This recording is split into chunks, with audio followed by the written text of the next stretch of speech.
Magandang araw mga ka-Rose. Ako si Ate Rose Plant at welcome sa Plant Lover Channel kung saan usapang halaman ang bida.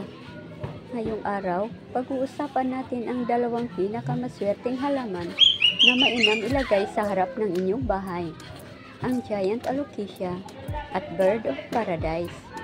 Tara, alamin natin kung bakit sila tinaguriang maswerte at mga benepisyong dala nila.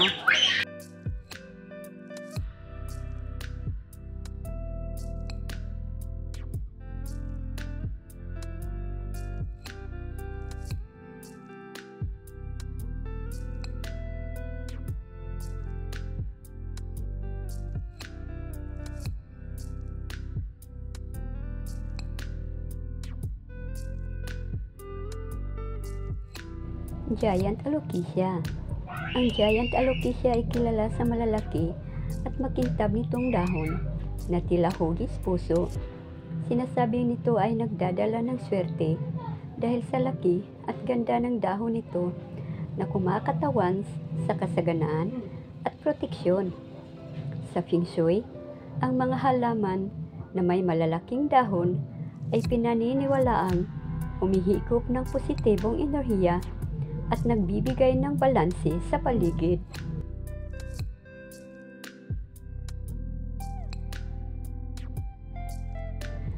Bukod sa swerte, ang Giant Alocasia ay maganda ring pangharang sa init at alikabok, lalo na kung nakatanim sa harap ng bahay. Nagdadala ito ng luntiang tanawin na nagbibigay ng preskong pakiramdam sa inyong tahanan. Trivia: ang Giant Alocasia ay tinatawag ding elephant ear plant dahil ang mga dahon nito ay parang tainga ng elepante. Bird of Paradise. Ang Bird of Paradise naman ay isang halamang may kakaibang kagandahan. Ang bulaklak nito ay parang isang ibon na handang lumipad. Kaya naman ito ay simbolo ng kalayaan, tagumpay at kagandahan sa harap ng bahay. Ang Bird of Paradise ay nagbibigay ng malakas na enerhiya na nakaaakit ng positibong vibes at swerte, lalo na sa mga bagong oportunidad. Isa pang dahilan kung bakit maswerte ito ay ang kakayahan nitong magbigay ng magandang impresyon sa mga bisita. Ang maliwanag nitong bulaklak ay parang isang paanyayan ng kasiyahan at kasaganaan sa inyong tahanan. Trivia: ang Bird of Paradise ay native sa South Africa at madalas tawagin green flower.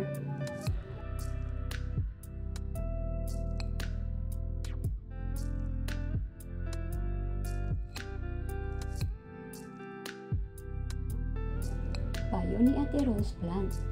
Mga ka-Rose, kung nais niyong palaguin ang swerte sa harap ng inyong bahay, siguraduhin lamang na maayos ang pagkakaayos ng inyong Giant Alocasia at Bird of Paradise. Siguraduhin may sapat silang sikat ng araw at tamang pagtutubig para mas lalo silang umunlad at magbibigay ng positibong enerhiya sa inyong tahanan. At iyan ang ating talakayan ngayong araw. Sana ay nakatulong ang impormasyon tungkol sa Giant Alocasia at Bird of Paradise. Huwag kalimutang mag-subscribe sa Plant Lover Channel para sa iba pang tips at kaalaman tungkol sa halaman. Ako si Ate Rose Plant, nagsasabing halaman ang buhay, kaya't ito'y alagaan.